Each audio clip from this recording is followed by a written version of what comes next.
boys, welcome back to the garage. We've been super busy, as you can tell, going on with the F12 project, and we finished that thing up. We wrapped it up. I'm gonna do a little bit more tuning on it, but we got that thing ripping in the last video. And as you saw on the channel, we have been working on the bug. So the bug pan is basically completely painted out and ready to throw everything back on the pan and start prepping the body. We will cover this in a very soon to come video. But with the F12 project going on and the bug project going on, it has been some time now since the last time we had a pre-bug video. So this video is all about pre-bugs. And as it looks like here, we are a pre-bug channel here. Today, we are gonna be putting in work on 3 of them. And a lot of these pre-bugs are gonna be for sale very soon because it is that time again where the garage has just stacked up. We've gotten rid of a lot of bikes lately, but every time we get rid of 2 bikes, we get 2 more. I have been planning on selling this bone stock Zuma for a while now. I finally got the title and everything set up for this thing, so it's ready for its new owner. We also might be selling this all black, fully built one. We'll get more to that later on in the video. And then we have this stock one, which we haven't touched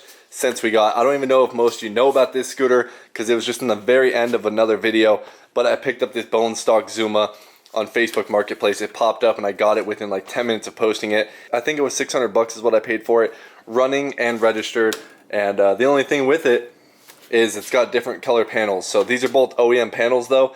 So I figured since this one looks ugly as is right now, and I kind of want these panels for spares for myself, before I sell it, I'm gonna throw on a new panel kit. That's one thing we're gonna dive into in this video because we went ahead and ordered another. Oh, I just realized this thing has the cutout tail light too. So maybe we're gonna throw a JDM tail on this scooter while we're at it as well, I guess. And now seeing that this plastic has the cutout. Oh, sorry about that. It said this scooter is gonna get new panels and a JDM tail and just a few other little mods to this thing. And another thing that we got, a proper BWS headlight for my true BWS over here. A Canadian model, and it has the US spec headlights on it though. I think that's what came in Canada, but truly overseas, it comes with this headlight. So we're gonna take this headlight out, throw the proper one in. We're gonna have to clean this thing up a bit because the glass on it is just pretty dull, and we're gonna have to wire it up because it's a single bulb, whereas this one's a dual bulb, so we're gonna have to change some things on the wiring, but it shouldn't be hard at all. So I think we're gonna start with that. So I had this headlight sitting around for a little bit. I actually sent out an American spec one to my homie out in Italy, and he sent me back this one, so we did a little trade. Just like the headlight sitting around, so has this bike. I haven't really done anything with this bike since we filmed the dirt video on this, and that was pretty much the only thing I've ever done since I got it. But we went ahead and pulled the headlight out, and I used some turtle wax that I use on my car headlights to try to buff this thing out and get it to shine a little bit better. It definitely did the job. Then I used some SC1 and sprayed it on the plastic to shine that up. I put a headlight spring in because it was actually missing the other one before, so it was just flopping around in there. So I took a spring I had laying around, got in the headlight, mounted that up so I'm actually able to use the headlight and angle it and have the spring put pressure so it stays at that same angle. So we slapped that in there, and then I worked on the wiring harness. So I wanted to match the actual plug on the harness on the bike. That way I didn't have to splice any wires on the stock harness. So I found a plug that matched it, and it was a 3-wire male plug, so we went ahead and got that wired in. Way better to put this time into making it clean rather than going through and just cutting off the wires on my harness and then splicing it into the headlight and then having to deal with if I ever want to remove the headlight, vice versa. So this way it keeps it clean, plugs right into the stock wire harness, and I'm able to maintain my other wire harness, my stock headlights on the side.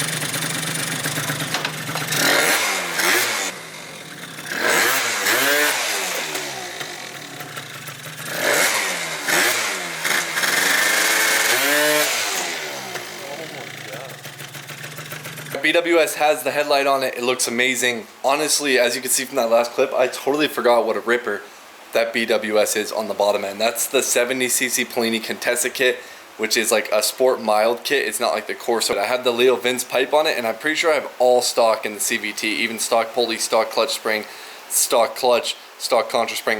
I think it's all stock. That's the bike that we ran in the dunes and we were jumping it.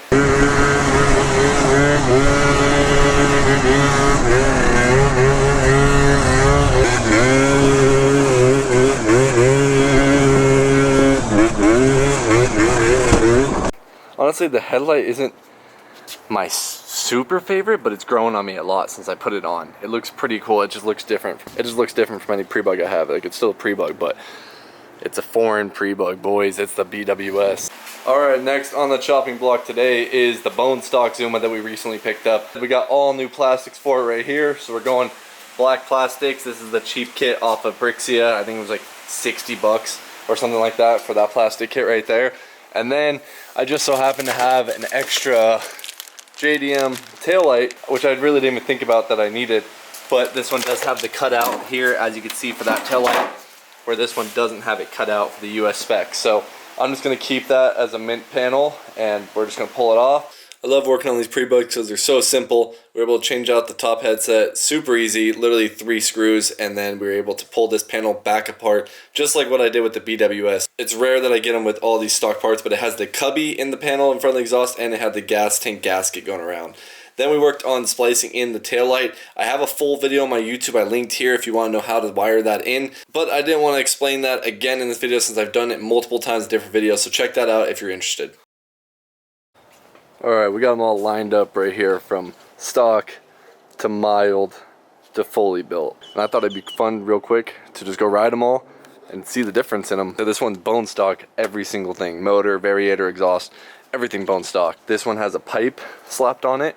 Stock bottom end, stock crank, stock bearing, stock CVT, just the 70 kit and a carb. So this is like a mild sport build. And then we got kind of like a race build over here with a ported cylinder, crank, fully done CVT, better exhaust. Since this video has been all about Prebugs and pretty much my love for Prebugs, literally what I think is the #1 scooter, still the best scooter overall, by far Prebug. To me, they look aesthetically very cool. They look bizarre. I feel like when you look at the Zumas, you could tell it's almost like an off-road scooter or like a stunt scooter. It just looks beefier. They grew on me a lot, and I definitely love the Prebugs now, but they're so simple. Vertical engines, the carb sits right out the side, so easy to access, unlike a lot of other scooters like the Jog and the F12 and ones where the carbs are all tucked away.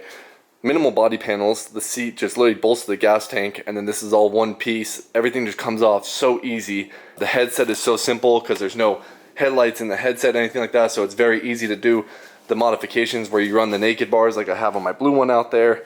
Everything is just so simple. On the Prebugs, boosters, BWS, whatever you want to call them, it's just so simple. It's like these were made for modifications, and the aftermarket on them is just insane. And I think everyone should own one for the reasons that you can literally take this scooter, you can make it a dirt style scooter, you can put 12-inch rims on it, pimp it all out, rear disc brake, and then you can go with the full stunt build and you can do the stunt handlebars, and there's so many options for this one. I feel like with the Elites, definitely not making it an off-road scooter. I've never seen people run bigger rims on the Elite. Overall, they kind of consistently have a very similar look. It's very rare you see someone even do the naked bars. I have seen them, but they don't look that good because then you gotta run an external light.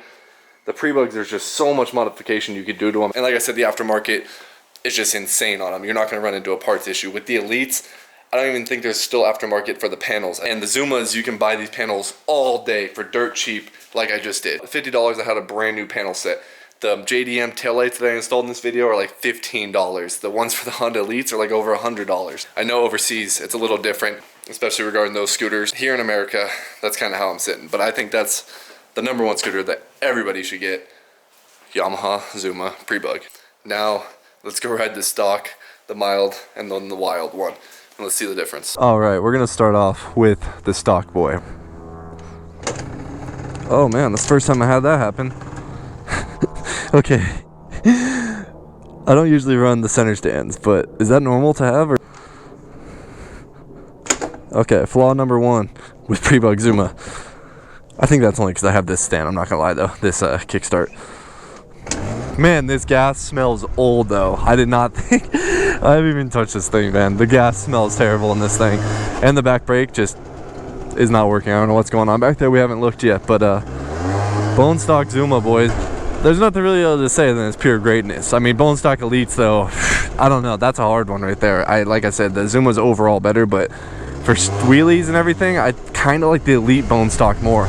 YouTube doesn't like when I do the wheelies, so I don't know if we'll be able to post any in this video. One flaw with the Zumas though, as you know, there is zero storage space on there. There's no glove box, the seat is the gas tank and the oil tank under there. There's no room for that, so I have my phone in my very back pocket right now, and it's probably gonna fall out. But that is one flaw with the Zuma, I will say. I wanna say they do about 40 bone stock. We might run out of room though. It just opened up. Alright. Maybe about 35. Maybe fully tucked. Yeah, we're looking like 35 fully painted. Like, this is 7,500 miles on this scooter. 7,300 miles on this scooter. Can't post the wheelies. Can't post the wheelies. Sorry about that. But just so you know, bone stock Zuma is really great. Let's go grab one with a 70 kit on it and a pipe, and you'll see the difference on what just throwing on a cylinder kit and a pipe can really do to these scooters. Well, looks like my speedo's not working. Okay, so something's definitely wrong here. Maybe it's not hooked up though, but the speedo's not working on this one. But as you can tell, boys, we're on the 70 kitted one now. So this is just with a Leo Vince pipe on it. It's got a lot more power. It's actually kind of crazy how much the 70 kit really makes a difference on these scooters.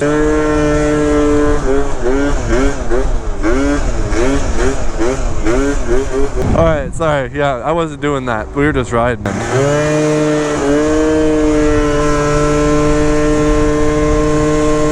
I'd say this thing probably does about 55 now. I wish I had the speedo hooked up. Yeah, this one probably does about 55. Dude, this thing's perfect. Like, this thing is like a perfect... It's not like aggressively fast for like keeping up with traffic in the street, but this thing just feels good, man. And it's got the drum front end, so it's way lighter than the disc front end. Fully built piece. I haven't rode this baby in a while. Alright, now we're on the wild one. We're on the fully built piece, crank, ported cylinder, Yasuni R pipe, way different in the tone of the bike. Now we're looking at a built bike. Oh, I'm low on gas. Jesus. I launched so weird on that. Now we're looking at speed. Oh! Dude, I kind of get speed wobbles right now because my headset's so tight, the bike's like walking. I must have tightened this last time and never rode it after because there's no way I was riding it like this. Like, the bars just lock. They don't, like...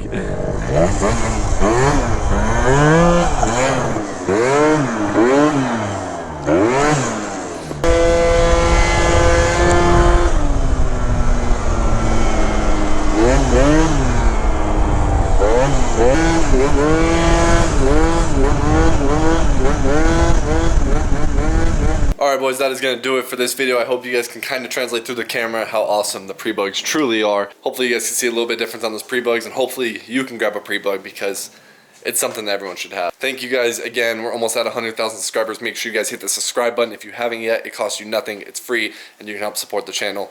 I will see you guys in the next one.